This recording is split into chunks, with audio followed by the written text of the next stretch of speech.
Setiap negara memiliki dasar yang dijadikan sebagai landasan untuk mempertahankan kedaulatan dan mencapai tujuan bersama. Indonesia pun demikian dengan Pancasila sebagai dasar negara. Adapun sejarah mengenai lahirnya Pancasila akan saya jelaskan dalam video ini. Pancasila berasal dari bahasa Sanskerta yang terdiri dari dua suku kata yakni panca yang artinya lima dan sila yang berarti prinsip atau asas. Jika digabungkan, arti dari Pancasila adalah 5 prinsip. Peristiwa yang melatar belakangi kelahiran Pancasila adalah kekalahan pasukan Jepang dalam menghadapi sekutu saat terjadinya Perang Pasifik tahun 1944.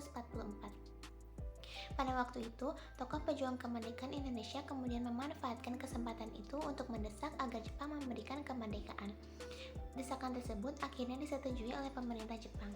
Pada tanggal 1 Maret 1945 dibentuklah sebuah lembaga bernama Badan Penyelidik Usaha Persiapan Kemerdekaan Indonesia atau BPUPKI.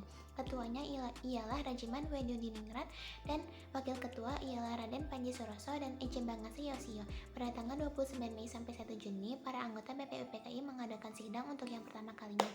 Ada banyak hal yang dibahas dalam rapat kali ini. Salah satunya adalah dasar negara yang akan dipakai oleh bangsa Indonesia. Mengenai dasar negara Indonesia, ada 3 tokoh yang mengusulkan pendapatnya. Dalam pidatonya pada sidang BPUPKI tanggal 29 Mei, Muhammad Yamin mengutarakan gagasannya mengenai rancangan dasar negara. Adapun isinya yaitu sebagai berikut. Usulan mengenai dasar negara selanjutnya datang dari Dr. Supomo. Dalam pidatonya yang disampaikan pada tanggal 31 Mei, ia mengusulkan gagasan tentang dasar negara yang menurutnya mencirikan kebudayaan Indonesia. Rumusannya adalah sebagai berikut. Dan yang terakhir, gagasan dasar negara dari Insinyur Soekarno adalah sebagai berikut. Kemudian ia juga mengusulkan 3 rumusan dasar negara yang kemudian diberi nama Ekasila, Trisila, dan Pancasila. Adapun isinya yaitu usulan dari para tokoh kemudian ditampung dan dipertimbangkan sebagai rumusan dasar negara. Akan tetapi yang diterima secara aklamasi oleh peserta sidang adalah usulan Pancasila yang dikemukakan oleh Insinyur Soekarno. Karena hal tersebut, tanggal 1 Juni kemudian diperingati sebagai hari lahirnya Pancasila. Setelah itu, BPUPKI membentuk sebuah panitia kecil yang bertugas untuk menyelaraskan semua usulan menjadi 5 poin penting. Kepanitiaan tersebut mengadakan rapat pada tanggal 2 Juni hingga 9 Juli.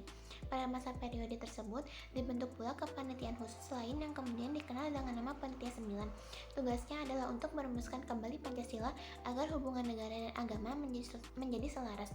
Pada tanggal 22 Juni, Panitia 9 menandatangani kesepakatan yang kemudian dikenal dengan nama Piagam Jakarta.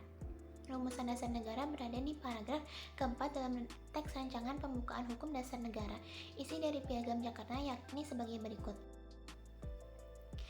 Rancangan dasar negara yang telah tertulis dalam Piagam Jakarta tersebut kemudian kembali dibahas dalam rapat BPUPKI pada tanggal 10 hingga 14 Juli. Dalam rapat tersebut diputuskan bahwa rancangan pembukaan hukum dasar dalam Piagam Jakarta menjadi 2 dokumen yang berbeda. Pada tanggal 7 Agustus 1945, pemerintah Jepang membubarkan BPUPKI karena telah dapat melaksanakan tugasnya dengan baik. Untuk itu, mereka kemudian membentuk Panitia Persiapan Kemerdekaan Indonesia atau PPKI pada tanggal 9 Agustus. Yang ditunjuk menjadi ketuanya ialah Soekarno dan Muhammad Hatta sebagai wakilnya. Pada tanggal 17 Agustus 1945, Indonesia resmi merdeka. PPKI pun menjadwalkan rapat untuk mengesahkan dasar negara dan undang-undang dasar keesokan harinya. Namun pada malam harinya, Alexander Andreas Manamis menemui Soekarno. Ia datang sebagai perwakilan dari wilayah timur menyatakan keberatan dengan rumusan sila pertama dasar negara yang tertulis dengan kewajiban menjalankan syariat Islam bagi pemeluk-pemeluknya. Setelah berdiskusi panjang, akhirnya mereka menyetujuinya dengan pertimbangan demi persatuan Indonesia. Dengan disetujuinya penghapusan tersebut, maka rumusan Pancasila menjadi 1. Ketuhanan yang Maha Esa, 2. Kemanusiaan yang adil dan beradab, 3. Persatuan Indonesia, 4. Kerakyatan yang dipimpin oleh hikmat kebijaksanaan dalam permusyawaratan perwakilan, 5. Keadilan sosial bagi seluruh rakyat Indonesia. Pentingnya Pancasila dalam menjaga keutuhan berbangsa dan bernegara ialah sebagai identitas bangsa, pandangan hidup bangsa, kepribadian, jiwa, dan perjanjian luhur bangsa.